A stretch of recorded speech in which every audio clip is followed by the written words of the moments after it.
Welcome back, listeners. Dim the lights and settle in. Tonight, we're flipping the switch and tuning into an unusual frequency. The late night radio of Jurassic Park. Before we dive into the ambience, if you enjoyed the show, your support helps keep the signal alive.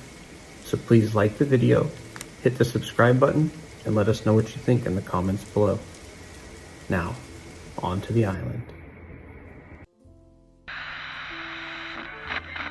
Good evening, staff and authorized listeners. You are tuned into InGen Broadcast Services, bringing you the Jurassic Park Hotline radio show. We are broadcasting live from our Sector 4 studio, overlooking the misty canopy of Isla Nublar's central hills. Now, for your late night dose of calm and communication, here's our host, Dr. Corvus Grey. Welcome back, Isla Nublar. I'm your host, Dr. Corvus Grey. And you're locked into the Jurassic Park Hotline radio show, JPHRS 98.6 FM. Your source for all things focus, study, and desperately needed sleep, provided the park allows it. It's currently 2:47 a.m., and out here near the visitor center, looking out over the misty canopy of the central hills, the rain hasn't let up in 3 days. It's a good night to be indoors, absorbing the quiet. If you're out there in one of the auxiliary shelters or maybe stuck doing your shift in a remote monitoring tower, keep the channel open. We have a long night ahead and a number of unlisted calls to get through. Now, before we check the weather and the day's visitor manifest, just a quiet reminder from our park administration. Due to unforeseen weather complications, and let's just call it equipment testing, several key sections of the central perimeter fence are currently undergoing unscheduled power cycling. The official advisory is simple. Please maintain current lockdown protocol. Ignore any brief, intermittent electrical failures, and under no circumstances should you approach any animal enclosures, especially those designated Paddock C3. That's enough of the fine print. The night's long and the jungle is very much awake.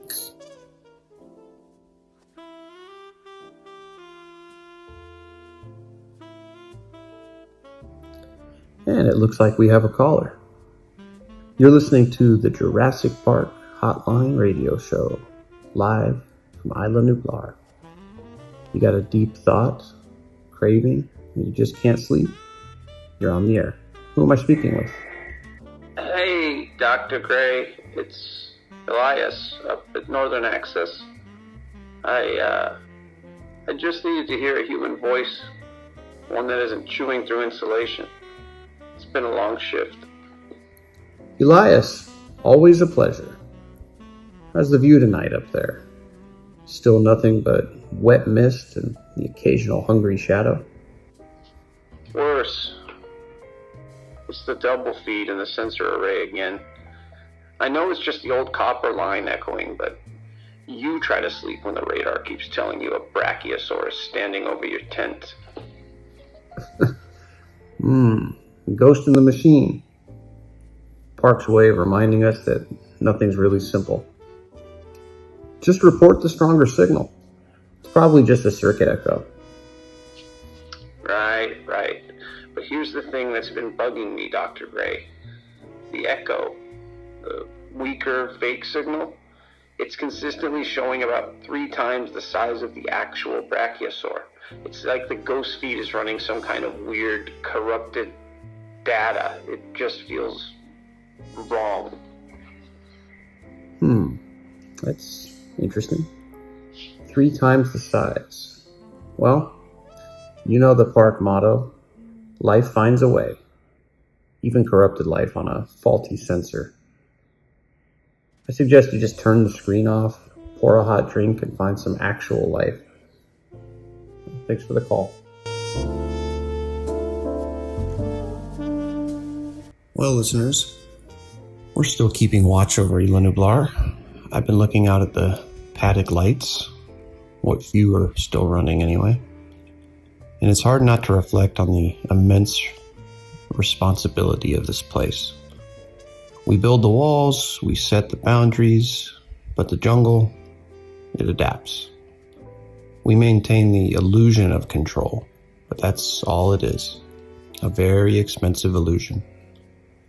So, if you're out there, just remember the protocols. Head counts are mandatory. Always keep your equipment locked down. And don't take any unscheduled detours tonight. The weather, as you know, is making things difficult.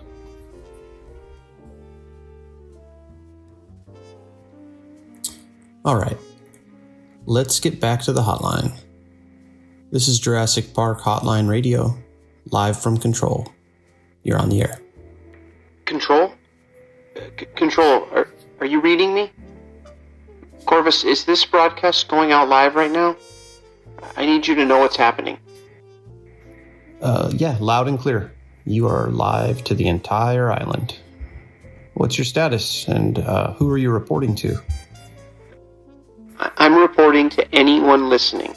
This is Ken, Sector 5 Maintenance. I was near Paddock 4 Perimeter. Sir, the power grid didn't just flicker. The gate control, the override mechanism, it was deliberately open for 6 seconds. I saw the log readouts before the system crashed. Ken, that's a serious accusation. Did you report this to security? Or central administration? What's the source of the breach? I did. I reported the breach and the system logs to Operation Manager Hayes 20 minutes ago. His exact words were to log it as a Category 3 power surge and stand down. He's covering it up, Corvus. He's covering it up. He doesn't want anyone to know what walked out of that gate. Ken, what did you see leave the paddock? No, sir. I didn't see it. I heard it. I heard the gate open, and I heard the distinctive sound of the perimeter wire being snapped clean, and then almost a low guttural chuffing sound, and the high-pitched clicking. It ran into the jungle. It's one of the pack, Doctor. It bypassed the gate, and now management is lying about it. I'm broadcasting this from a maintenance bunker. I'm transmitting the sensor logs to your private channel now. Ken, you need to disconnect immediately.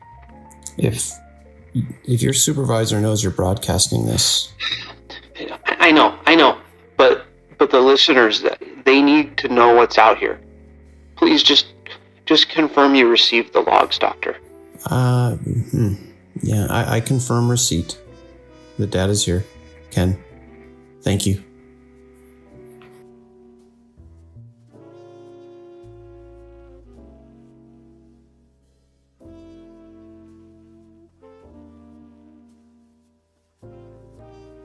Listeners, sometimes the raw power of the jungle here on the island reminds us that even the most advanced systems have to struggle against the natural world. But the struggle is what defines us, isn't it? And it defines the park. We're here holding the line and ensuring the integrity of the environment and the safety of our personnel. And if you're feeling a touch of uncertainty tonight, I ask that you do this. Look out your window. See the rain, but look beyond it. Remember the awe that brought you here. Remember the science. Protocols hold us together. Not just the electric fences, head counts, but the faith in our shared mission. That faith is what matters the most. So settle in, my friends, and we'll be right here, standing by.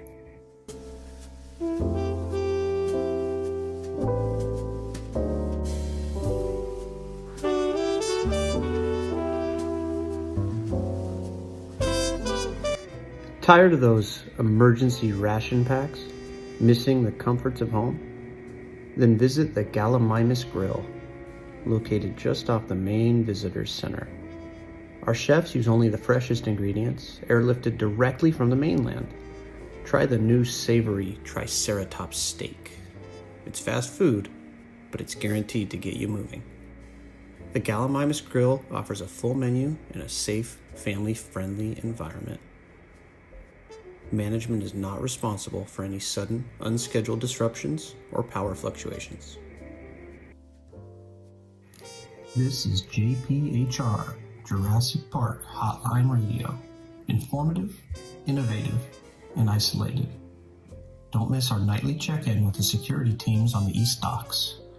Tonight, as we ask the hard questions about tidal surge procedures, only on JPHR. Tune in the next hour. All right, listeners. Looks like we have another caller on line 3. Caller, you're on the air. Hey, Corvus. This is Manny.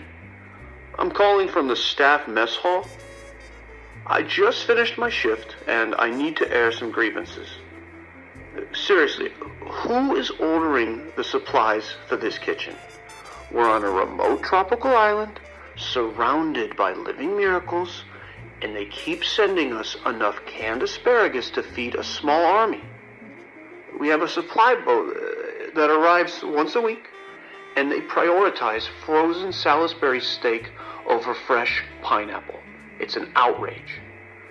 Also, tell the visitor center staff to stop feeding compies under the tables. We keep finding bones. Hey, Manny. Well, I appreciate the transparency. I'm sure site management is taking your high priority asparagus complaint very seriously.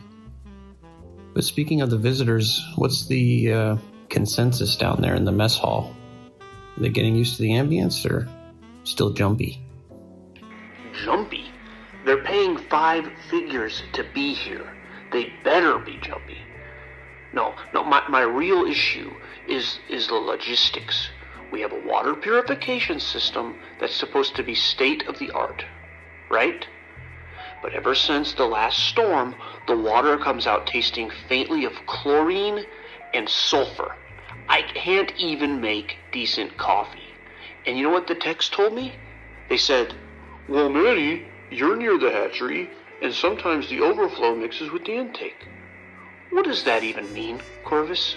Am I brewing coffee with dinosaur baptism water? I'd like to know. That's quite a mental image, Manny. Rest assured, all water used for human consumption is filtered to the highest regulatory standards. Well, so they tell me. Standards required for a facility dealing with genetically reconstructed life. So I think we're safe. But just in case, maybe switch to herbal tea for a few days. Herbal tea. Right. Oh, and one last thing, and this is truly a maintenance issue.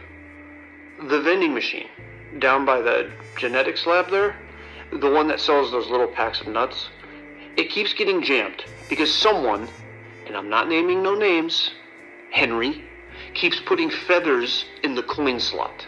Long, green, iridescent feathers. Is this a prank? A security test? I don't really care. I just want my cashews, Corvus. I just want my cashews. Feathers in the coin slot. A true island mystery. I'll make a note for our next security briefing, Manny. Thanks for the update. Seriously, from the heart of the park, we appreciate you and your hard work. Good night.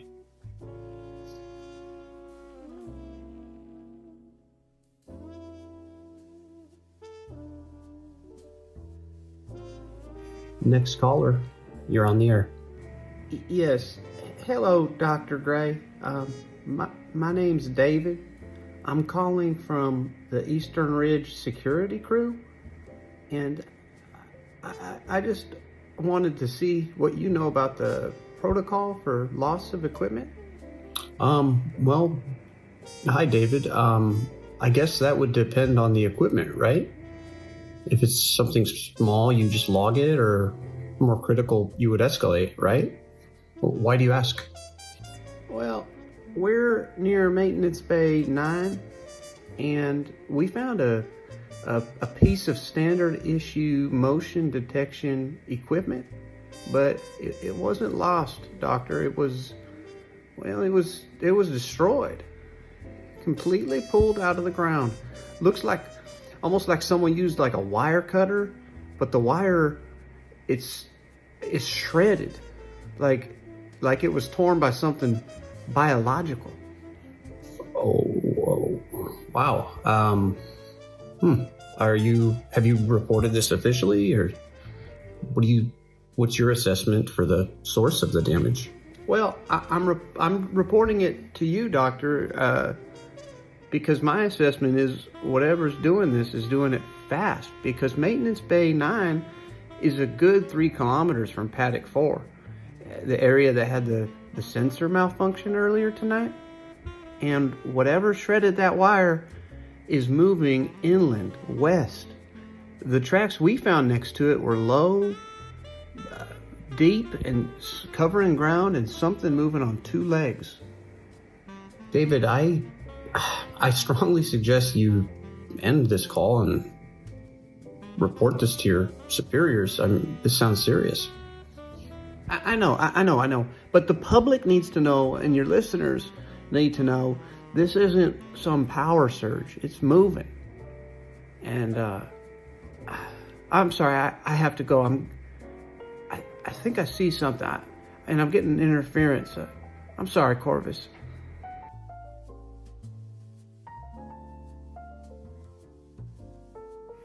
Well, my apologies, listeners. We appear to have lost David. It's kind of a common issue with the mobile satellite transmissions this time of night and this far out. Tropical storms don't help, and a lot of times they can wreak havoc on the communications grid. But we're always working on maintaining a stable connection. But I hope David's okay.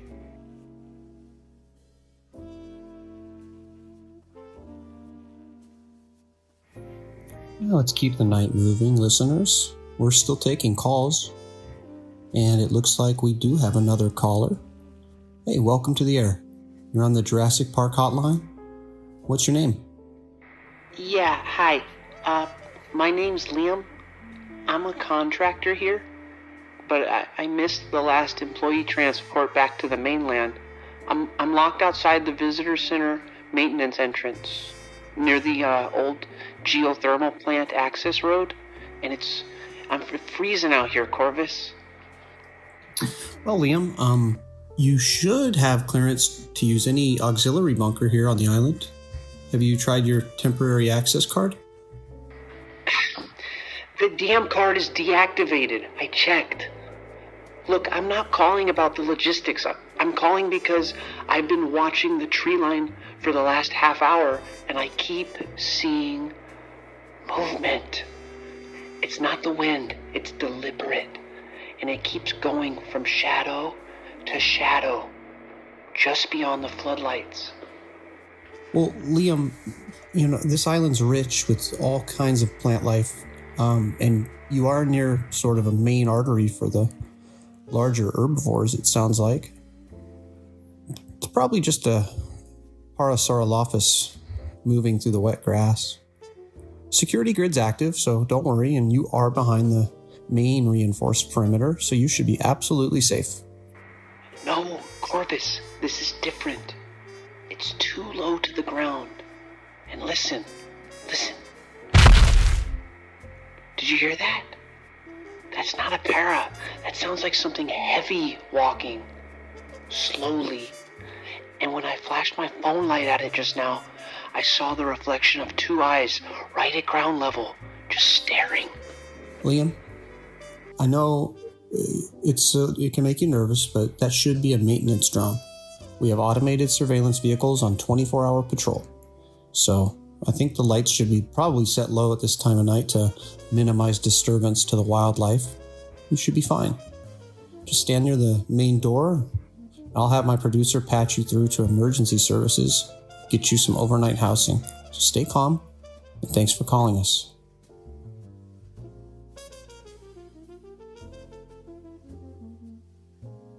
Had enough of the rain?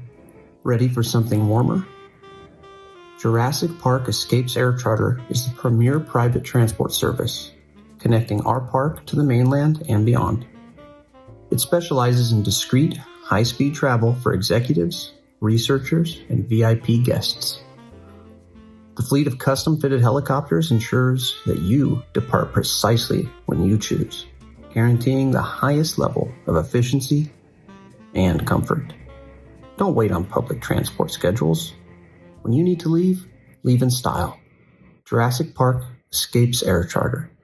Guaranteed departure pending the restoration of Sector 3 air traffic control clearance and the verification of all perimeter lockdowns.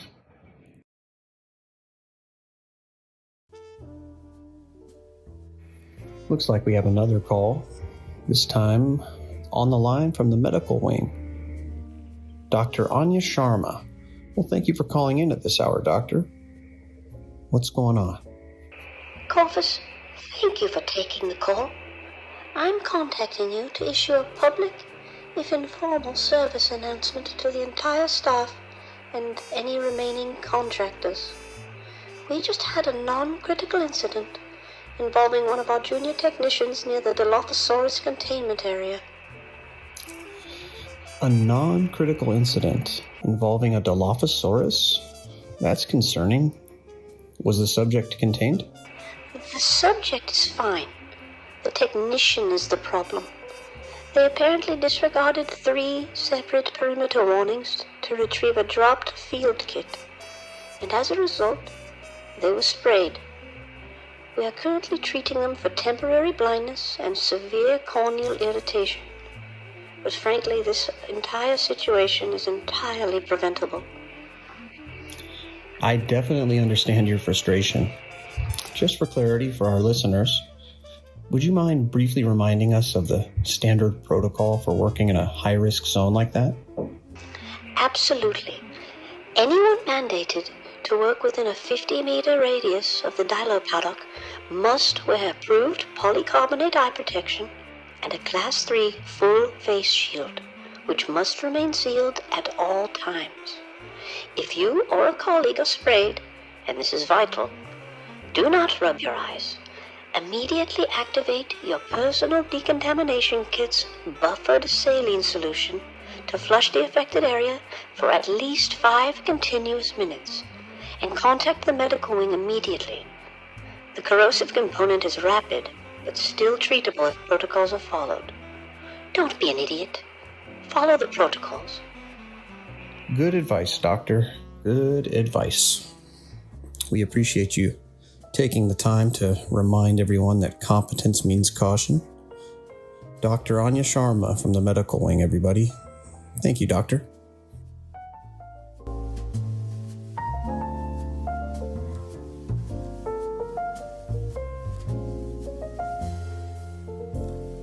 Caller on the line. Welcome to the Jurassic Park Hotline. What's on your mind? Corvus, I need to report a maintenance issue. A big one. I'm near the staff quarters, Sector 7, down by the east loading bay. We're checking the perimeter fence power conduit. It's been offline since the storm, and we found... Sir, please, speak up. What exactly did you find that relates to the power conduit? A body, Corvus. A body. It's the security guard from Patrol 5B. He's been here a while. We saw his uniform, and he's been ripped open. There are huge claw marks across his chest, 3 parallel gashes, and I see a radio on the ground, smashed. He didn't just fall. Sir, listen to me. This line is for non-emergency park advisories. You need to drop this line immediately and call the emergency dispatch number. You're endangering yourself and the broadcast. Oh, wait. My God. I hear something. It's low. I think it's circling back.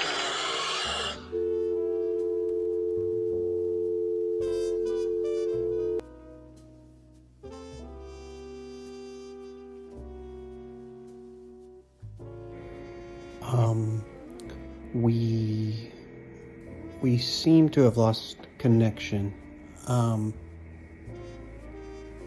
Please remember to keep your personal radios and emergency locator beacons fully charged. We're going to a slightly longer music break for just a moment to address these difficulties.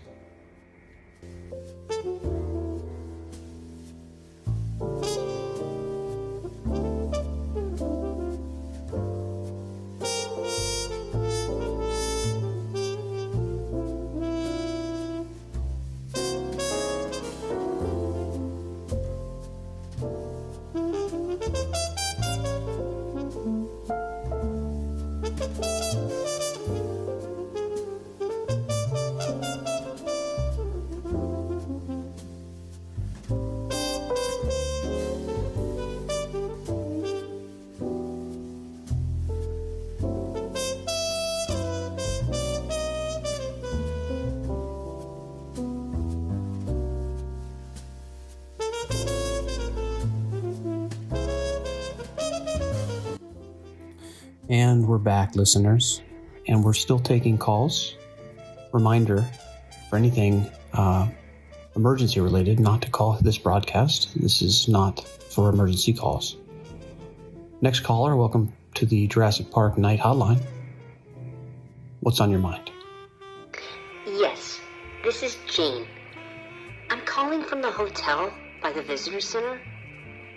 I'm staying in the deluxe suite, and I'm absolutely furious, Corvus. They've initiated some sort of ridiculous containment advisory, and the elevators have been shut down for over 20 minutes.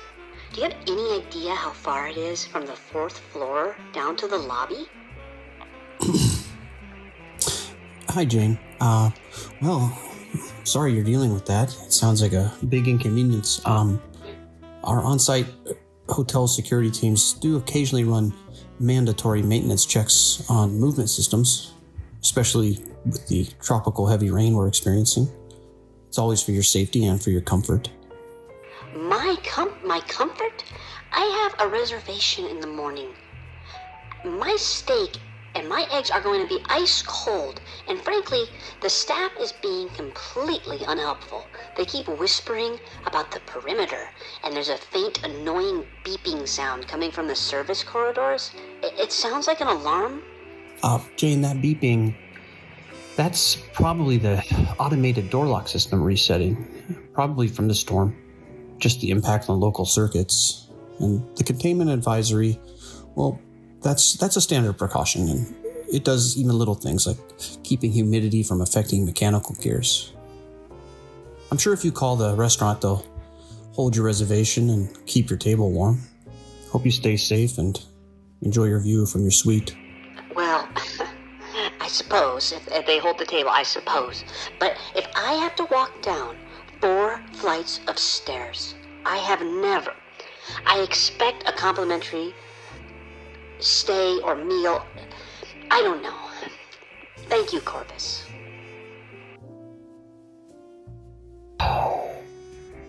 Well, still on the island? Still awake?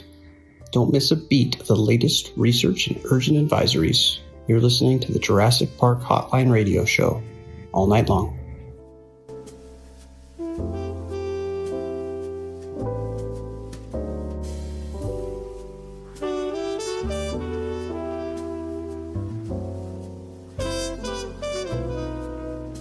Looks like we have another caller from our maintenance team, Marcus.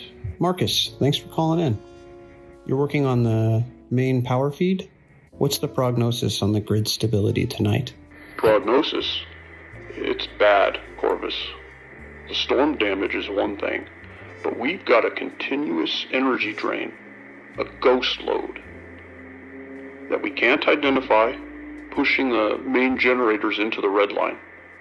We've been cycling power, but it's not holding. The redundancies? What about the redundancies? Our entire park runs on a triple redundancy system, so surely the secondary feeds can compensate for the power? In theory, yes. But here's the kicker, Doctor. We tried to bring the backup diesel generators online in Sector 4 about 20 minutes ago. Now, the fuel lines, they're fine, but the ignition sequence is compromised. Someone or something chewed through the primary data conduits. It wasn't a rat, it was clean damage, right where the security feed couldn't see it. You're saying the physical integrity of the backup system has been sabotaged? I'm saying we're running on a single primary feed that is rapidly approaching failure. Now, if this primary feed goes, everything, the fences, the lights, the communications, all of it will be offline, and we have no way to bring it up remotely. We're on borrowed time, Corvus. I recommend people start taking cover. Wow. Oh, okay, Marcus. Thank you for that. Thank you for that detailed maintenance report. We will relay this information to the proper dispatch teams immediately. And listeners, there you have it. The heroic efforts of our engineering team are keeping the lights on. We'll be right back.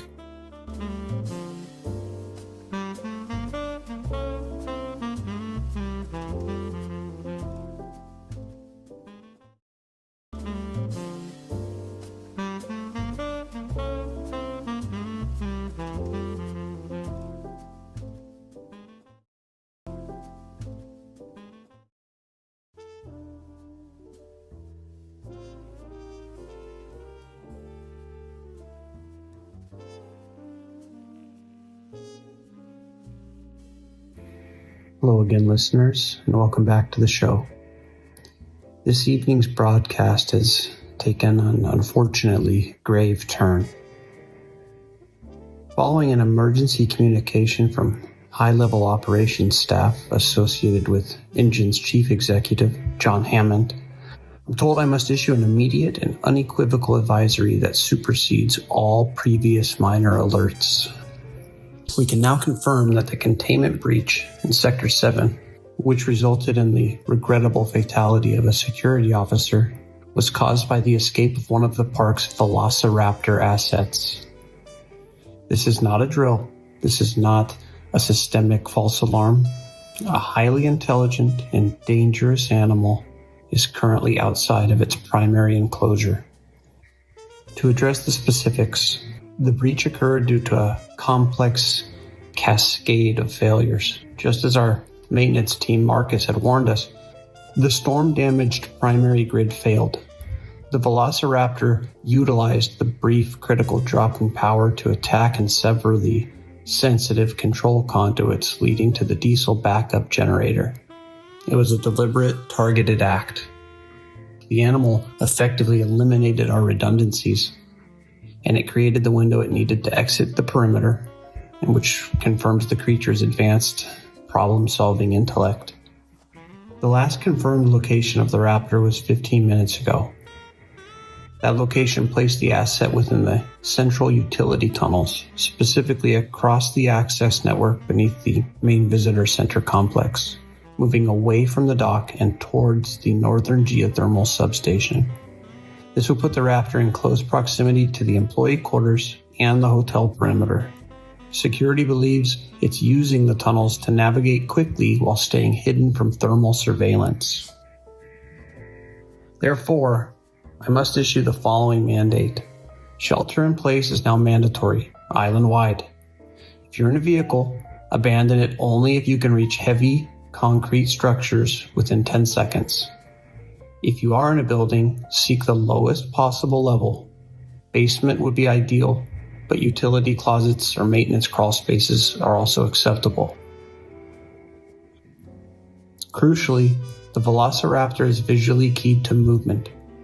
Remain motionless and silent if you detect its presence. Do not look for it.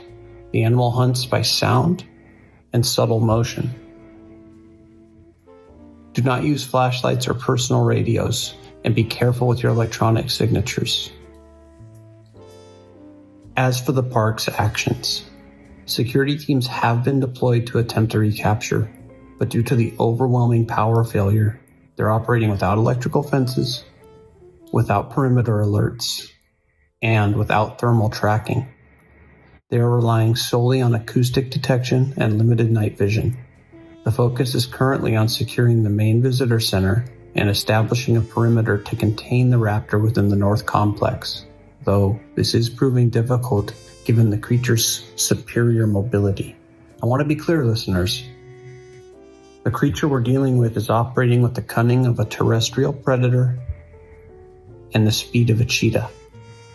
We've transitioned from an inconvenience to a genuine survival scenario.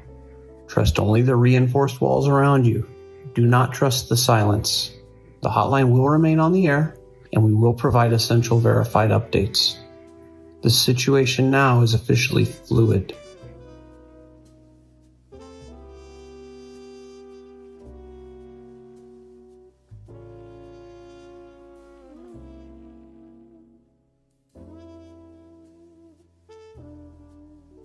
Caller, you are now on the Jurassic Park hotline. Identify yourself and your location.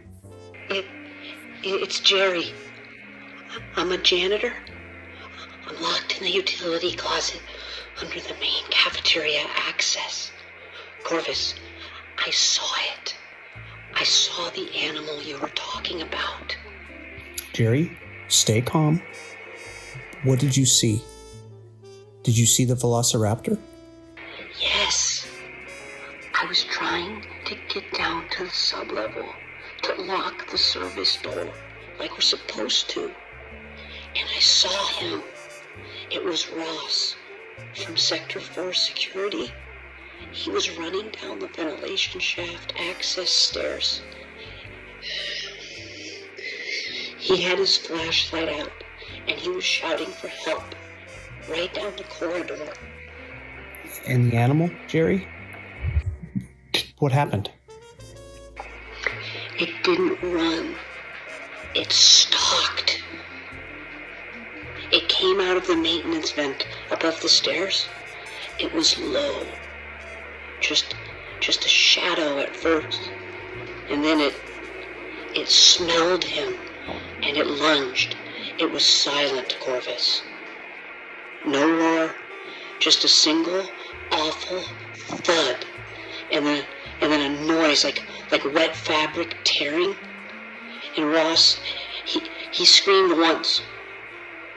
Just once. And then his flashlight dropped, and all I could hear was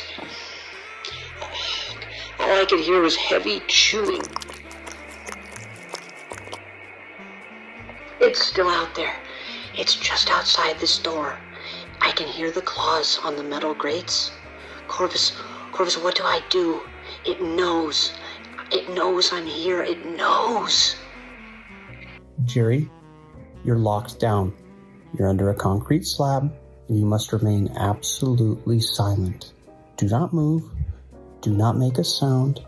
Help is not coming immediately. You need to wait, and you need to stay off the line.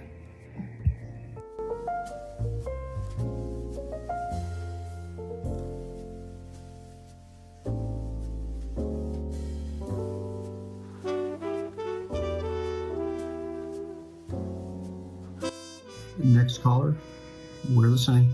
You're on the air. This is Zulu 7 Actual. We're a priority insertion team, Black Watch Detachment. We've been monitoring this frequency. We heard the last unsecured transmission regarding a trapped asset and 2 casualties near the cafeteria access point. Zulu 7, are you referring to the maintenance worker, Jerry, and the location of the recent attack? Affirmative. We're currently disembarking at the north hangar and are vectoring towards the target's last known location. We're establishing an immediate kill zone protocol in the utility nexus. Our objective is asset containment and extraction of trapped personnel. We will proceed with extreme prejudice. Extraction. Understood. What's your advisory for the individual trapped in the utility closet? Jerry? He's under a strict silence protocol right now. He needs to know that when he hears our boots, he's to make no sound until we've confirmed the breach is clear. We are entering a low-light, close-quarters environment against a highly mobile threat. Any unexpected noise will be viewed as a hostile signature. He stays quiet until we tell him. Tell him our call sign is Black Watch. Zulu 7 Actual, your instructions are clear. We will communicate the parameters to the trapped individual should the line become unsecured again. Thanks for the update. Jerry, if you're still listening to this, stay calm, stay quiet. Help's on the way.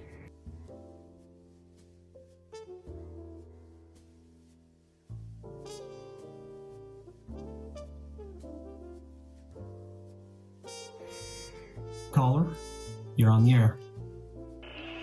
Corvus, it's Clarissa from Media Relations. Thank you for staying on the air. I need an immediate, critical adjustment of your broadcast terminology. We've been monitoring the feed, and you absolutely cannot use the term Velociraptor again. You must retract the usage of fatality for the security officers. Clarissa, we have armed contractors crawling through service vents, chasing a confirmed predator that has dismembered 2 of our personnel. What's the preferred terminology for a Velociraptor kill? The official terminology moving forward is unscheduled asset relocation, and the security officer casualties are to be referred to as personnel currently experiencing non-critical communication delays. Furthermore, the mercenary team you just mentioned, they are now classified as specialized environmental management consultants. We need to maintain public perception of full park operational safety, even if things are dynamic. Understood, Clarissa. I'll adjust the terminology immediately to reflect the preferred corporate definition. Anything else I need to lie about to ensure engine's smooth Q3 reporting?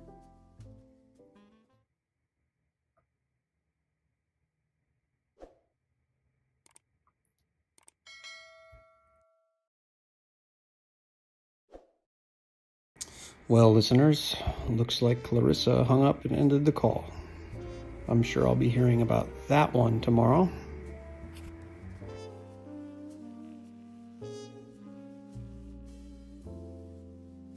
Listeners, we're getting an update from Zulu 7 Actual. Let me get them on the line. Zulu 7 Actual, is that you? Zulu 7 Actual. Calling immediate after-action report. Containment has been achieved. Target asset was neutralized. Zulu in Sector 4 Utility Nexus. Threat eliminated. Now proceeding with disposal and cleanup protocols. And the trapped individual? The maintenance worker? Jerry? Extraction successful. Personnel is safe and en route to medical wing for evaluation. He followed all instructions perfectly. I still want to stress to your listeners, shelter-in-place mandate remains in effect until the park's internal systems can be fully restored to operational capacity. One threat's down, but the island infrastructure remains compromised. Zulu 7 Actual, that is exceptional news. On behalf of the entire staff, thank you so much for your highly effective special operation, your specialized environmental management, I think I'm supposed to call it, against the asset. We really appreciate your professionalism, sir.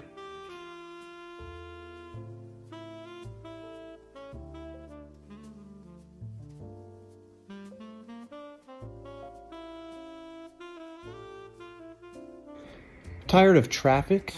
Tired of maps? Welcome to the ultimate guided experience. At Jurassic Park, getting from the Safari Lodge to the East Dock has never been easier or smarter. Introducing the Autonomous Park Vehicle Network.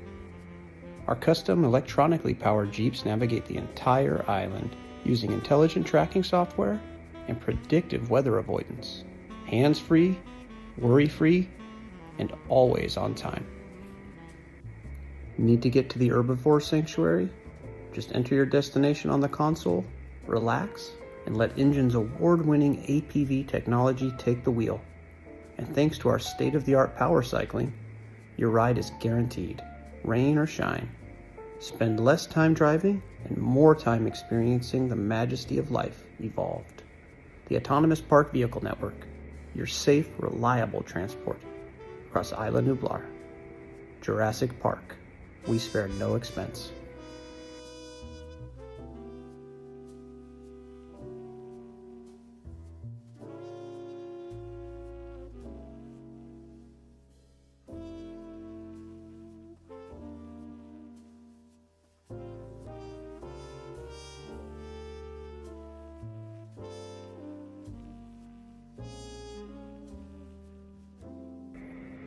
Welcome back, listeners.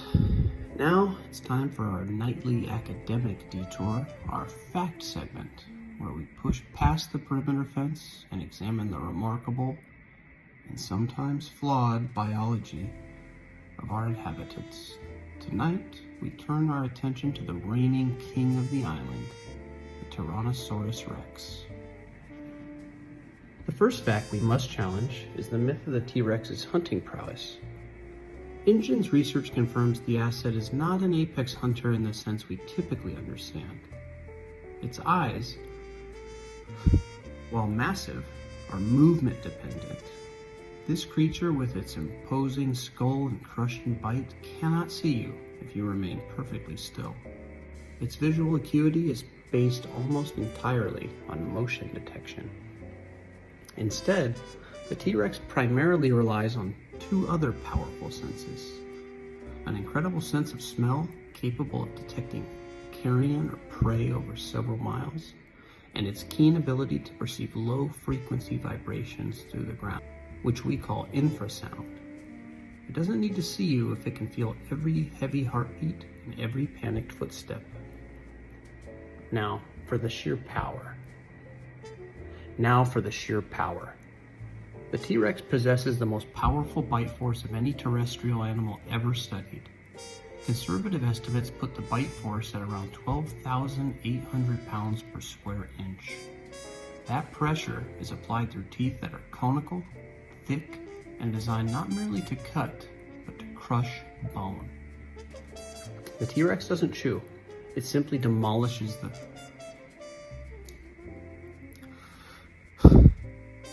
The T-Rex doesn't chew. It simply demolishes the skeletal structure of its prey to get to the tissue. But every great design has a vulnerability. Despite its speed and power, up to 32 miles per hour in short bursts, the T-Rex has one glaring biological constraint: its small arms. This isn't just a physical joke, it's a critical evolutionary flaw. If the T-Rex should lose its footing while running, and an animal of that mass running on wet jungle terrain is prone to falls, it cannot use its arms to break its fall. The animal's immense momentum means any serious fall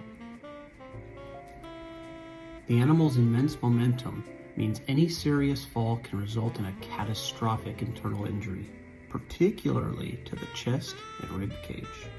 In essence, the T-Rex is a magnificent engine running on a fragile chassis. It must remain upright to survive. The T-Rex is a creature of magnificent power and terrifying efficiency. But remember its limits. Respect its sensitivity to movement and sound, and understand that its greatest strength is also its greatest weakness. The apex predator is perfect until it isn't. An elegant design as long as it stays on its feet.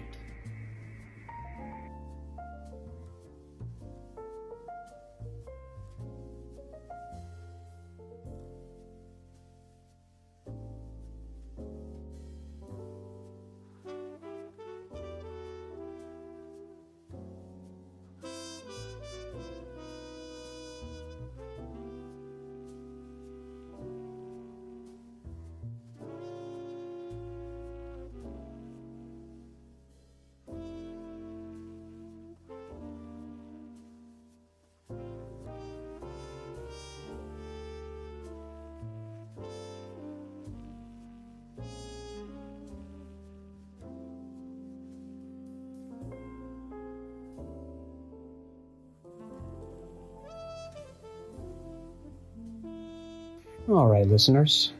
My producer's telling me we have one more caller on the line. Caller, you're on the air. Dr. Gray, this is Ethan in auxiliary control.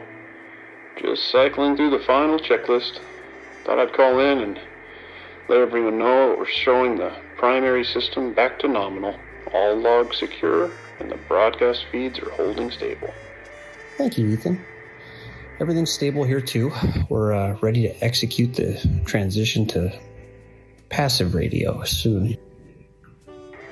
Oh, it's been a rough night for the equipment. And for everyone down here. But looks like we made it to the maintenance window. Now all I hear is static and jungle sounds. It's actually kind of, calming. Well, the island's taking a breath, it sounds like. I'd say we've earned a little quiet.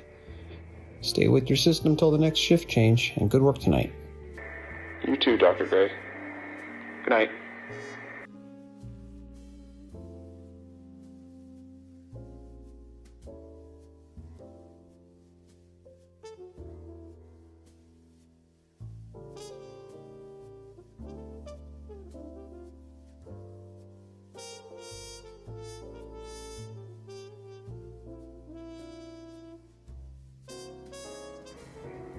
And with that final check-in, listeners, we reach the conclusion of this evening's live Jurassic Park Hotline radio show. The emergency phase of the night's now officially over. The crisis is past, and the forces of corporate cleanup are taking over the dark corners of the island. The long night now begins. For those of you just joining us, the island is currently under a strict mandatory shelter-in-place advisory.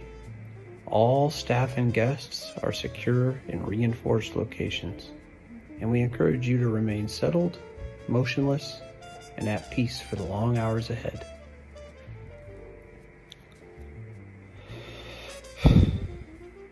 This night, it's no longer about reaction. It's about restoration. We transition now to a deeper broadcast. We're shutting down the active communication lines, silencing the emergency reports, and dimming the screens here in control. Our job is done, but yours is just beginning.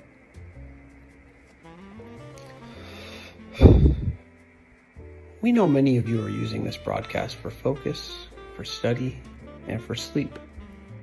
Let the knowledge we've shared tonight, the complex warnings, the surprising science, the sound of the world continuing to turn, serve as a gentle anchor for your mind.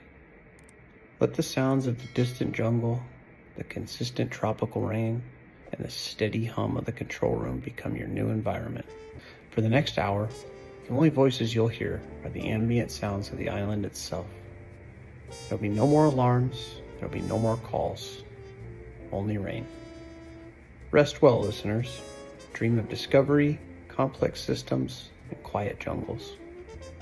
We'll hold the airwaves for you, and we'll be here in the morning. Good night from Jurassic Park.